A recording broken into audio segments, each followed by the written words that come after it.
그제 발생한 온열 환자는 67명.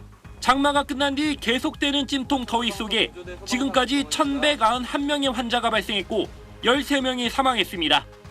전 세계 보건기구는 온열 질환 등을 예방하고자 열 스트레스 지수를 산출해 운영하고 있습니다. 기온뿐 아니라 습도와 일사량, 바람 속도까지 인체에 종합적으로 미치는 스트레스를 수치화한 겁니다. 이 지수가 26에서 28도면 보통, 28에서 32도면 높음, 32도 이상이면 매우 높음입니다. 온열 질환자는 30도부터 점점 늘고 32도 넘는 구간에서 가장 많습니다. 문제는 지구 온난화 추세가 계속될 경우 열 스트레스 지수도 갈수록 급증할 거란 점입니다. 현재 우리나라에서 상위 5% 수준인 극한 열 스트레스가 발생하는 날은 전국 평균 7.5일입니다. 그러나 약 60년 뒤인 2081년 이후엔 94.2일로 무려 12배 증가할 전망입니다. 지속일도 현재 3.5일에서 77.6일로 20배 이상 길어집니다. 기상청은 우리나라 전 권역에서 9일 미만이던 극한 열 스트레스 발생일이 2081년 이후 6월 중순부터 9월 하순에 걸쳐 90일 이상 나타날 거라고 전망했습니다. 이러한 전망은 동아시아 나라들도 마찬가지인데 동아시아 지역 열 스트레스 지수가 현재 26.1도에서 2081년 이후 최대 7.5도까지 높아질 걸로 예상했습니다. SBS 인터뷰입니다. 한반도를 덮은 가마솥 더위에 주말 새 최소 15명이 사망한 것으로 집계됐습니다. 경북소방본부는 어제 낮 1시 반쯤 경북 경산시에서 밭 주변에 길을 걷던 60대 행인이 쓰러졌다고 밝혔습니다. 당시 체온은 39.2도로 이 남성은 병원으로 옮겨졌지만 숨졌습니다. 소방당국은 탈진에 따른 온열 질환으로 추정하고 있습니다. 1시간 뒤인 오후 2시 10분쯤에는 문경시와 예천군에서 밭일을 하던 90대와 80대 노인이 쓰러져 사망했습니다.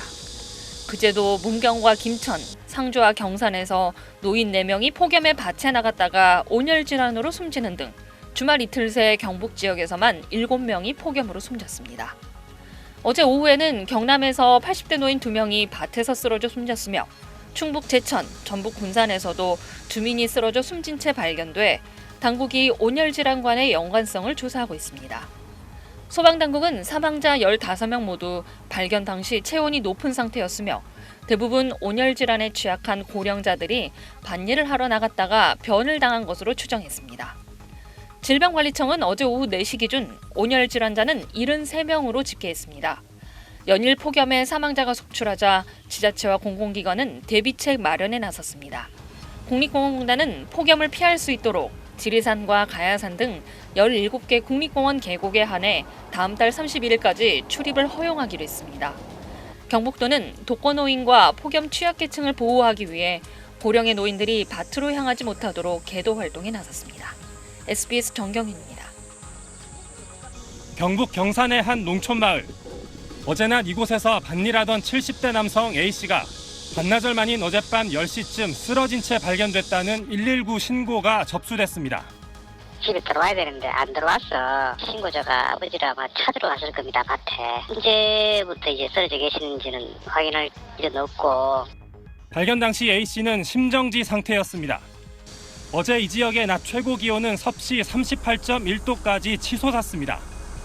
경북 문경에서도 어제 낮 80대 여성이 밭일을 나갔다가 쓰러진 채 발견됐는데 발견 당시 체온이 41도에 육박해 온열 질환 추정 사망 사례로 분류됐습니다. 어제 하루 경북을 비롯해 경남과 충청, 전북 등 전국에서 온열 질환에 의한 사망으로 정부가 공식 확인한 사례는 7건으로 모두 폭염특보가 내려진 지역에서 낮 시간대 농사일을 하다 쓰러진 70대 이상이 대부분이었습니다. 경기 양평과 안성에서도 어제 밭일하던 80대에서 90대가 심정지 상태로 발견되는 등 정부 공식 집계에 아직 포함되지 않는 사망 신고가 잇따르고 있고 오늘 낮에도 경북 예천과 경북 문경에서 80대와 90대 남성이 온열 질환 추정으로 숨졌습니다. 이렇게 소방당국과 지자체가 파악한 내용까지 포함하면 폭염이 전국을 앓은 주말 사이 온열 질환 추정 사망자는 최소 14명을 넘을 걸로 추산됩니다. SBS 배준우입니다. 컨베이어 벨트를 타고 밀려드는 쓰레기에서 재활용품 선별하는 작업이 한창입니다. 악취와 분진 때문에 작업자들은 마스크에 보안경으로 중무장했습니다. 쏟아지는 땀에 연신 마스크를 들어올리다 보니 검은 자국이 선명합니다. 주인이 안 주셔. 땀이 나가지고 보호안경이 있어도 땀이 들어가니까. 선풍기와 에어컨이 돌고 있지만 작업자들의 몸은 열기로 붉게 물듭니다. 환기 파이프로는 오히려 뜨거운 공기가 유입됩니다. 계속 뜨거운 공기는 계속 들어오고 나가는 공기는 한계가 있고 주민들의 민원 때문에 또 배기를 못하는 그런 영향이 있어요. 우편물을 분류하는 물류센터. 하루 평균 25만 건을 쉴 새 없이 분류하고 운반하다 보니 작업자들의 몸은 땀으로 흠뻑 젖습니다. 오늘 같은 경우 보통 30도가 넘으니까 한 5분만 해도 땀이 많이 흘러요. 마트 물류 창고 작업자들도 작업장에 걸터 앉아 부채로 땀을 식히는 게 전부입니다.